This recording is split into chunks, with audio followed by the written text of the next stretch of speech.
A marca da vitória. Todo mundo já ouviu falar da Nike, não é mesmo? É claro que você tem um no seu armário.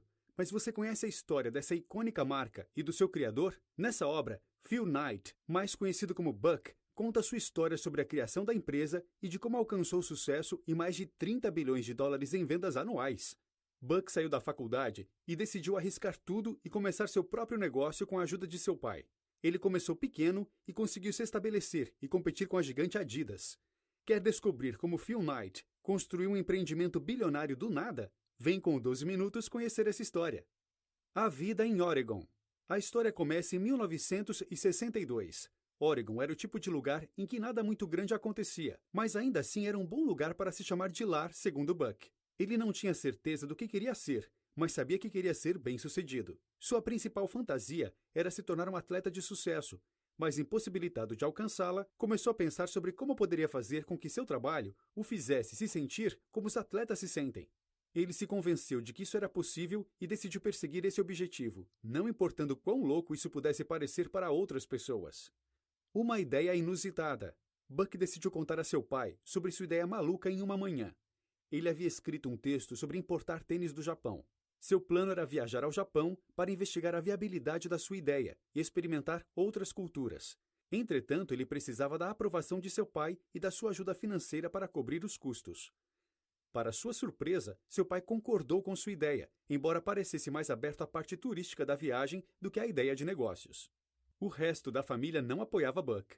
Sua avó argumentava que os japoneses ainda estavam nervosos com a guerra e que ele correria o risco de ser preso. Suas irmãs mais novas não pareciam se importar muito com sua viagem. As semanas seguintes foram gastas planejando a viagem e ele passou a maior parte do seu tempo lendo e reunindo informações sobre o Japão. Quando não estava lendo, estava correndo, seu maior hobby. Além disso, ele também decidiu chamar seu colega de classe, Carter, para ser seu sócio no negócio. Em setembro de 1962, os dois foram para São Francisco. Dormiram na casa de amigos por muitos dias e compraram uma passagem para Honolulu. Chegando ao primeiro destino da viagem, o Havaí, eles se encantaram. A vida lá era muito melhor do que pensaram, motivo pelo qual decidiram ficar por mais tempo do que o planejado. Eles até conseguiram empregos vendendo enciclopédias e adiaram um pouco a ida ao Japão. Eles decidiram alugar um apartamento que custava $100 ao mês. A timidez de Buck fez com que fosse muito difícil vender as enciclopédias e ele resolveu partir para o Japão. Negócios no Japão. No dia de Ação de Graças, Buck deixou Carter no Havaí e continuou sua viagem para o Japão. Lá, ele se hospedou em um hotel muito ruim e, por sorte, seu pai conhecia algumas pessoas que o ajudaram a encontrar um lugar melhor. Depois de escutarem suas ideias de negócio, seus novos amigos o direcionaram para algumas pessoas que poderiam ensiná-lo como fazer negócios no Japão. Buck conseguiu conversar com os donos de uma empresa de Tóquio, que o ensinaram sobre suas experiências com negócios internacionais.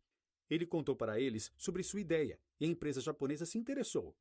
Buck foi então se encontrar com Onitsuka, uma empresa fabricante de tênis. As primeiras vendas. Ao chegar nos escritórios da Onitsuka, ele foi para a sala de conferências. Ele abriu a reunião dizendo: "Prezados, eu represento a Blue Ribbons Sport de Portland, Oregon. O mercado de tênis americanos é enorme e tem muito potencial. Se a Onitsuka entrar nesse mercado com preços menores que a Adidas, que é a marca mais usada pelos atletas americanos atualmente, podemos conseguir criar um negócio muito lucrativo." Buck podia ver que os executivos estavam impressionados. Eles começaram a conversar uns com os outros e Buck explicou por que queria que sua empresa vendesse os tênis da Onitsuka nos Estados Unidos.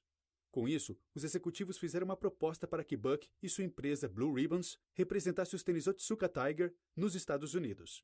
Buck ainda passou algum tempo viajando pela Ásia e em seu aniversário voltou para casa. Perto do Natal, chegaram algumas amostras de tênis do Japão. Muito feliz, Buck enviou 2 dos 5 pares de tênis para seu treinador na universidade, Mr. Bowerman. Eles se encontraram depois e Bowerman demonstrou interesse em ser sócio de Buck no negócio dos tênis. O treinador não queria ser um sócio controlador, então Buck ficou com 51% da empresa e o treinador com 49%. Depois disso, Buck pediu 300 pares para Onitsuka e pediu para ser o distribuidor no Oeste. Dessa vez, os tênis chegaram imediatamente e Buck abandonou seu emprego e começou a vender tênis. Em 1964, os primeiros 300 pares que Buck havia pedido tinham se esgotado. Ele pediu outros 900 pares e fez um empréstimo com um banco para conseguir pagar. Os negócios iam bem e Buck estava expandindo sua empresa para São Francisco e Los Angeles. Buck recebeu autorização para ser o distribuidor da Onitsuka no Oeste. Mais tarde, ele assinou alguns contratos e fez um pedido ainda maior, de $3.500. O primeiro funcionário em tempo integral. Com o crescimento, Buck recebeu uma carta de um homem chamado Jeff Johnson, dizendo que havia gostado muito do tênis e que algumas pessoas queriam saber onde poderiam comprar pares semelhantes. Buck ofereceu a ele um emprego como vendedor e Johnson se demitiu do seu emprego para se dedicar em tempo integral à Blue Ribbon. Nessa época, a corrida não era um esporte muito popular e Johnson queria ganhar a vida vendendo tênis, o que não era fácil. Porém, ele acreditava que através da Blue Ribbon poderia fazer isso. Nessa época, o banco de Buck estava começando a ter problemas com o crescimento acelerado da Blue Ribbon. O banco argumentou que o negócio de Buck estava se expandindo rapidamente e não podia mais ser sustentado com tão pouco capital. Buck estava determinado a expandir seu negócio e garantiu a Onitsuka que seria o melhor distribuidor de tênis no Oeste. Buck não queria depender do banco e os atrasos de Onitsuka em suas entregas não estavam ajudando. Ele estava com pouco tempo para vender as encomendas e ao mesmo tempo pagar seu empréstimo, e por isso começou a procurar outro emprego caso a Blue Ribbon fracassasse. Buck conseguiu um emprego na Pricewaterhouse e investia grande parte do seu salário na Blue Ribbon para que a empresa seguisse crescendo. Por ser um contador, conseguia estudar a operação de outras empresas e assim aprendia sobre seus sucessos e fracassos. Ele aprendeu que a maior causa do fracasso nos negócios era a falta de capital. Johnson tinha clientes em 37 estados. A empresa seguia crescendo e logo precisaria de um escritório maior.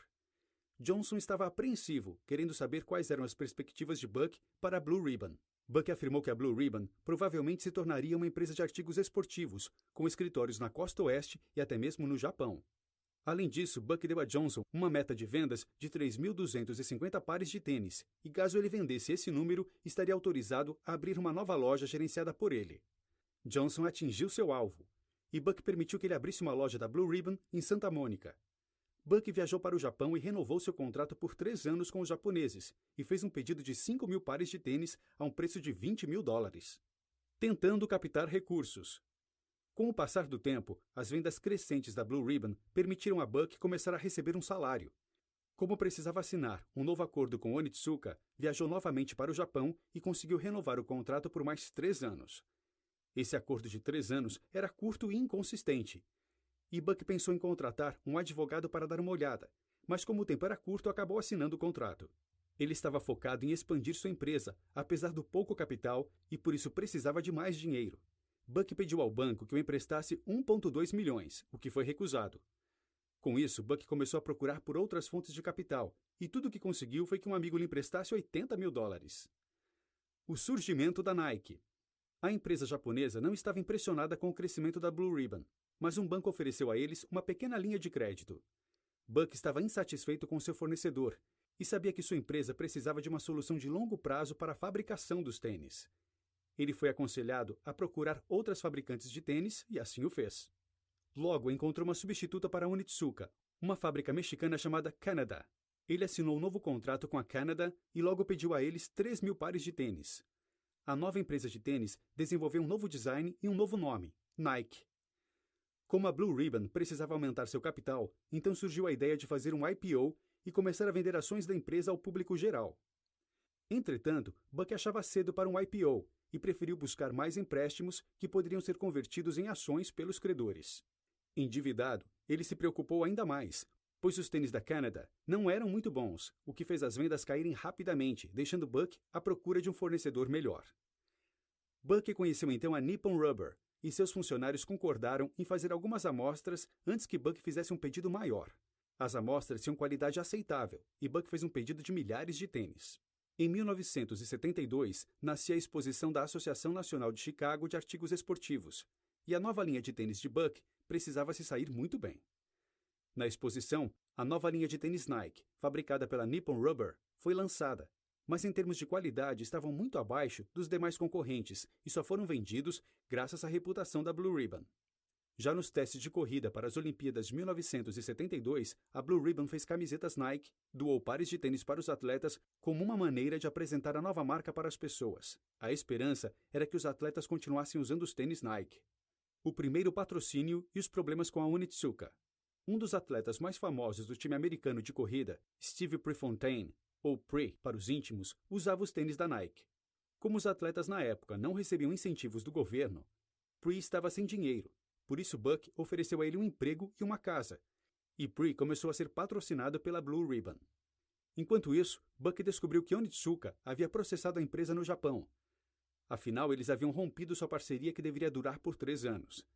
Buck agora tinha um novo fornecedor e a Onitsuka não gostou de saber.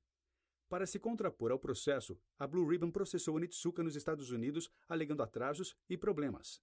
A Onitsuka se recusou a fazer um acordo e o processo seguiu. Ao final, a Blue Ribbon ganhou os direitos de manter os nomes dos tênis e a Onitsuka precisou pagar uma multa de 400 mil à empresa. Contudo, antes mesmo que pudesse celebrar a vitória contra a Onitsuka, outro problema surgiu. O preço crescente do trabalho no Japão tornou a fabricação dos tênis muito cara. Isso fez com que Buck começasse a procurar outras fábricas fora do Japão. Ele então comprou uma velha fábrica, que custaria 250 mil para ser reformada.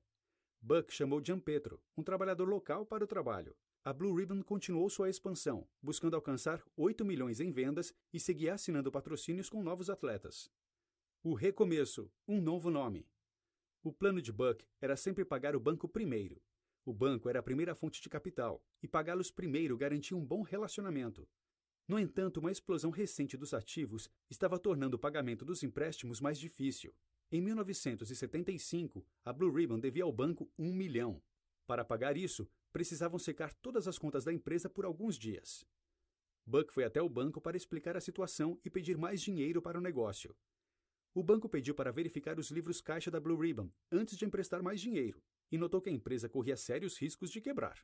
Mais tarde, Buck foi notificado de que o Banco da Califórnia havia informado o FBI da situação e Buck poderia ir para a prisão se não resolvesse a situação e sua empresa teria que declarar falência. Depois de evitar a prisão, Buck discutiu os objetivos do negócio com seus sócios. Eles precisavam de mais dinheiro para alcançá-los e, embora o banco estivesse disposto a ajudar, eles ainda precisavam aumentar o capital da empresa. Eles tiveram a ideia de pegar 1 milhão emprestado com outro banco e seguiram por este caminho. O dólar começou a perder valor contra o iene, e tal fato, combinado com o aumento nos custos de produção no Japão, fez com que a fabricação dos tênis ficasse cara. Embora a Blue Ribbon tivesse outras empresas de fabricação, a maior parte dos produtos estava no Japão. Por outro lado, a demanda seguia crescendo, especialmente por causa dos atletas patrocinados. Com o aumento da popularidade dos Nikes, eles decidiram que a empresa mudaria seu nome para Nike Inc. A redução do estoque começou a atrapalhar, e Buck sabia que se o problema não fosse resolvido rapidamente, a empresa quebraria. Para manter o crescimento na popularidade e nas vendas do Nike, Buck procurou por empresas de fabricação em Taiwan. Nas Olimpíadas de 1976, a Nike recebeu muita exposição, pois 3 atletas olímpicos estavam usando seus tênis e ganharam medalhas de ouro, o que fez com que a Nike vendesse 14 milhões. Entretanto, a empresa ainda estava com pouco dinheiro em caixa. Os executivos então pensaram novamente sobre um possível IPO, mas rapidamente descartaram a ideia, consolidando a marca e entrando no mercado chinês. Ainda em 1976, Buck recebeu a visita de Frank Ruddy e Bob Bogart, que traziam um novo design de tênis de corrida, com uma bolha de ar na sola. Buck estava cético a princípio, mas logo que ouviu que a Adidas havia recusado os 2 inventores, resolveu os contratar e começou a utilizar esse design em alguns tênis da Nike. Naquele ano, Buck enviou funcionários para diversos times universitários de basquete e futebol americano no país para fechar contratos de patrocínio. A Nike continuou a assinar contratos com atletas e jogadores, investindo alto em publicidade e assim aumentando a demanda por seus tênis. No meio de 1977, os credores da Nike queriam dinheiro, por isso pressionaram os diretores para fazer o IPO, a oferta pública da empresa. Enquanto pensava sobre isso, Buck recebeu uma carta do governo federal afirmando que a Nike devia 25 milhões de dólares ao governo, situação que foi resolvida em razão de suas conexões no governo. Naquele ano, as vendas da Nike atingiram 70 milhões de dólares. Foi aí que Buck conheceu Chang, um homem conhecido por levar empresas americanas para o mercado chinês. Ele aconselhou Buck a escrever para o governo chinês, já que ser convidado era a única maneira de levar um negócio para a China. O governo chinês então enviou seu convite para Buck. Na China, Buck e seu time conheceram as velhas fábricas do país. Antes de voltar para os Estados Unidos, a Nike assinou acordos com outras 2 fábricas chinesas. Isso fez com que ela fosse a primeira empresa dos Estados Unidos a ter permissão para fazer negócios na China em 25 anos. Quando voltaram, a ideia do IPO ressurgiu e foi logo aceita. Em 2 de dezembro de 1980, a Nike fez sua oferta pública de ações. O preço das ações estava em $22 no dia do IPO. Buck e a Nike hoje. 40 anos depois, Phil Knight se tornou um dos maiores bilionários dos Estados Unidos e já não é mais o CEO da Nike. As vendas da Nike já passaram das dezenas de bilhões. As roupas e tênis da Nike estão em todo o mundo e a marca conta com milhares de atletas patrocinados.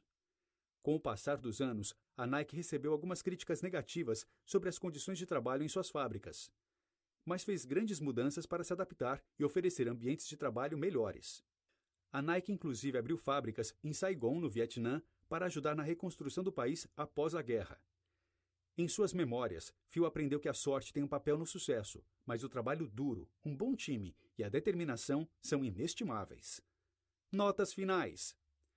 A jornada de Phil Knight mostra onde você pode chegar com foco, dedicação, sacrifício e perseverança. Desde quando era jovem e só queria ser bem-sucedido, até o momento em que alcançou o sucesso, muitas dificuldades foram enfrentadas. Essa história é um exemplo para qualquer pessoa que sonha em fazer algo grande. Um pouco de sorte pode ajudar, mas comprometimento é essencial. Dica do 12 Minutos. Essa biografia é fantástica e mostra a história de um cara visionário e responsável por uma grande mudança nos hábitos de consumo da população mundial. Que tal conhecer outra pessoa fantástica que também orquestrou grandes transformações? Veja a biografia de Steve Jobs no 12 Minutos.